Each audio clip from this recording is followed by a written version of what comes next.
Okay, guys, so we're going to talk about the trauma or whiplash type cervical spine injury. So, this type of injury is oftentimes associated with that rapid movement back and forth of the cervical spine that can result in a ligamentous sprain or a muscle strain.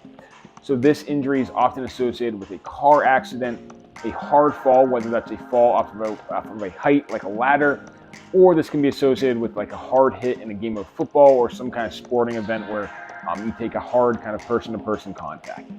So when the body perceives that instability, when the ligaments are disrupted, the muscles want to guard for that. When the muscles guard, we feel tight all the time.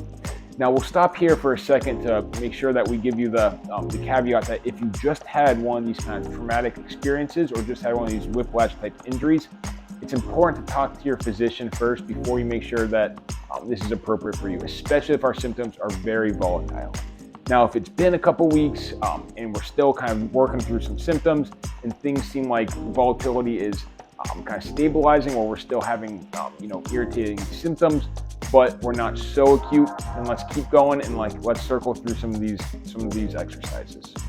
So some of the common symptoms that you're going to see are really sore, tight muscles. Like I said, oftentimes that's due to guarding.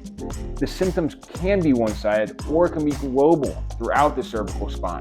The big key here is even though those muscles feel tight, we don't want to overstretch them.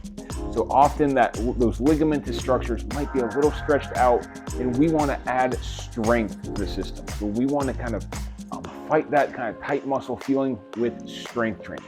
That's the key differentiator between this and a posture-related rehab where maybe we are working a little bit more through some mobility. In this type of rehab, we're going to be doing a lot of different cervical stabilization exercises to get your symptoms feeling better.